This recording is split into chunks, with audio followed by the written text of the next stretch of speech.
Welcome to week 6 of the painting challenge to improve your watercolor landscapes. This was the final week, and let's just say I used a lot of blue paint. I spent the week studying bodies of water and trying out a number of different techniques and even some suggestions from other watercolor artists. Unfortunately, though, just because another artist swears by a certain method, that doesn't necessarily mean it will work for everyone.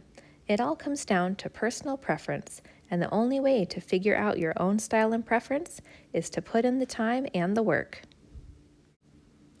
After painting many different scenes, some that I'm proud of and others that I'll be tossing out when I'm done with this challenge, I've learned that my preference when it comes to bodies of water is to keep it simple and subtle. Today, I'm going to show you my version of a basic seascape like the painting shown here. It's one that I think most beginners will feel comfortable trying.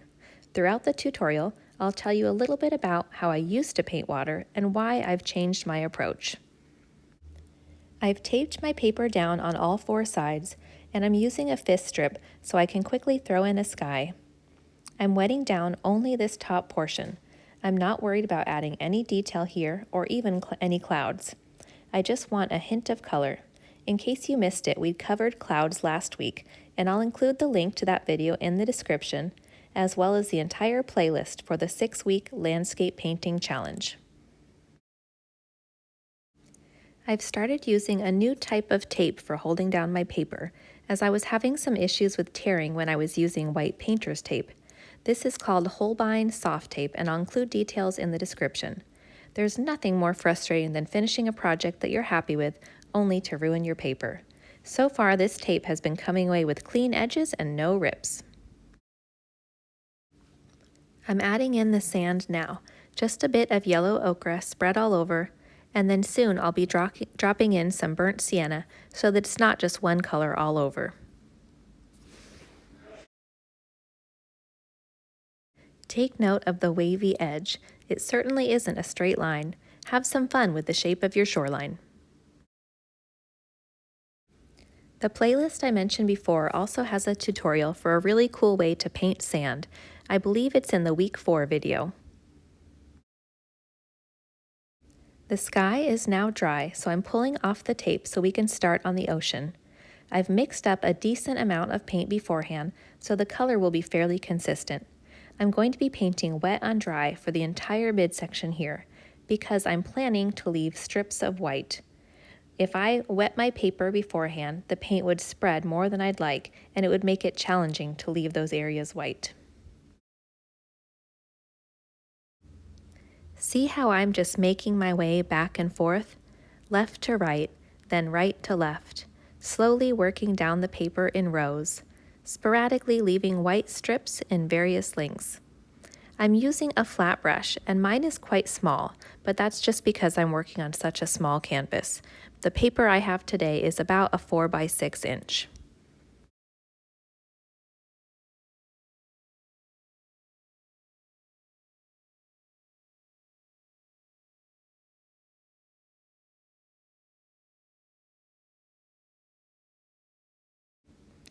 Now sometimes I do add a little bit too much blue, but it's not a problem. I'll just be spreading it out to the surrounding areas.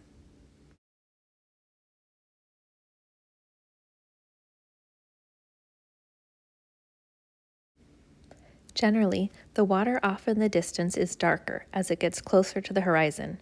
And it's funny, I find that when painting, this actually happens naturally, because my brush is more saturated with paint when I begin my ocean, and by the time I'm all the way down to the sand, most of my color mix has run out and I'm down to the more diluted color.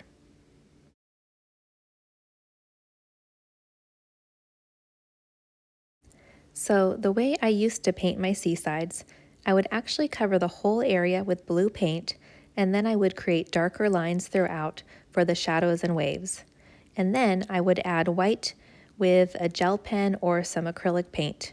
I mean, it worked, sort of, but I know it wasn't the best way to go about it. It's just kind of what made sense to me at the time. I think that I did it that way because I had been used to working solely with acrylics, building up multiple layers and usually adding the lightest highlights last. So it's been a process to train myself to paint in a way that goes against everything I was used to. So now I try to get myself to consider the lightest values first before anything else. Before you dive in and cover the whole paper, ask yourself, which areas do you want to keep light? And are there any sections that you want to avoid painting altogether? A few things are happening as we move forward closer to the sandy shore. The first is that the white strips will become larger as they aren't as far off in the distance as the first few rows that we painted. And the second is that the shape of these rows are starting to change and conform to the shape of that wavy shoreline. It's happening gradually. Each row is coming down at more of an angle than the last and following that wavy pattern. The final row of water should almost touch the sand, leaving a small amount of white foam between the ocean and the beach. Sometimes I'll leave more area of white here and play around with some designs in the foam.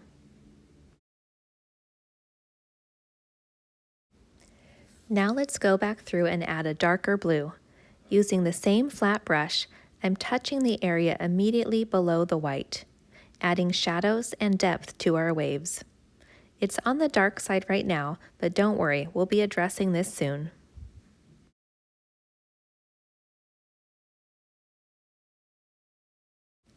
I'm not choosing to go all the way back with the darker paint, but only focusing on the waves closer to the shore. There we go, just a thin line mimicking the shape of the white foam, following right along the bottom edge, careful not to cover up the white gaps that we left unpainted.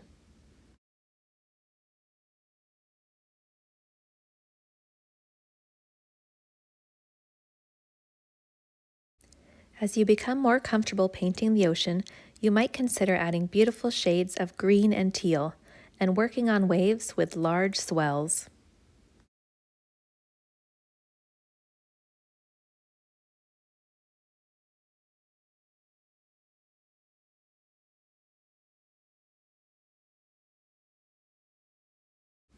Now, I'm coming back through with my brush and softening the blue.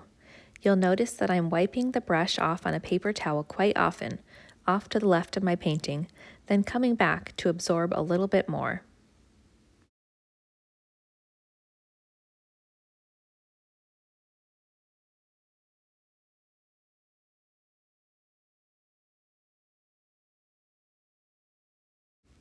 Not only am I softening this color, but I'm also pulling in an outward direction in any areas that seem to benefit from a continuation, like the smaller waves where I might want the height to be more of a gradual thing.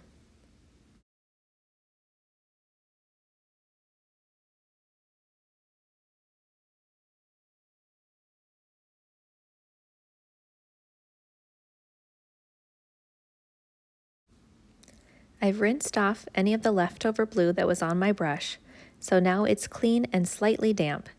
Make sure you don't have any droplets left on your bristles that could fall into your painting. So what I'm doing now is I'm using a sweeping motion to pull a touch of the blue in a downward motion.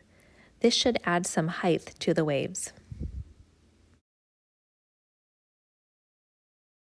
You can actually add some similar lines to the tops of your waves as well, above the white foam, if you want to create some movement in the water right about where the waves are forming and cresting.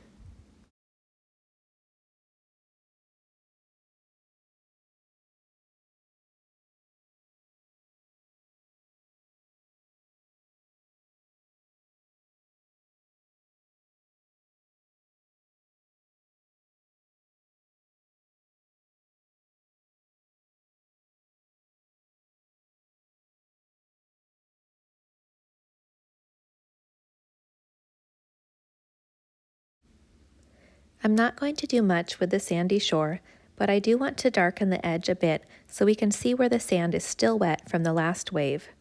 Using a similar method to how we did the waves, I'm putting my dark color in place, then pulling it out, softening and lightening as we get further from the water.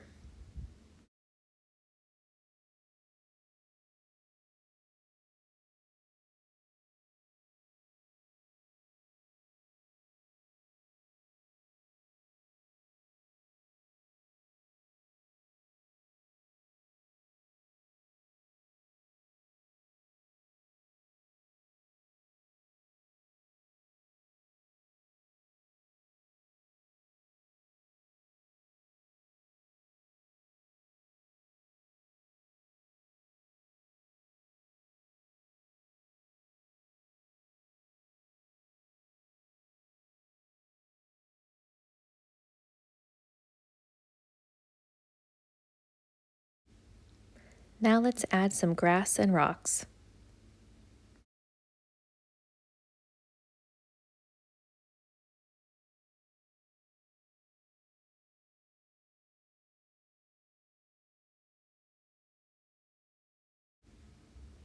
And well, of course, I'm going to throw in a handful of birds because I can't resist birds in flight when it comes to painting a seascape.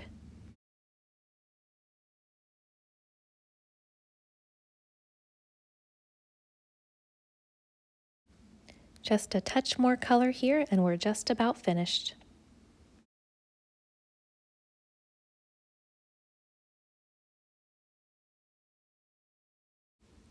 Time to pull off the tape.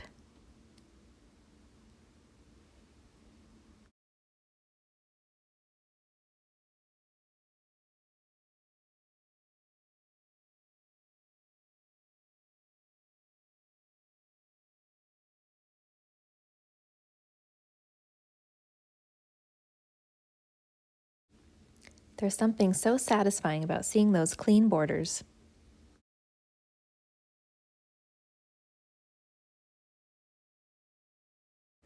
Well, there we have it.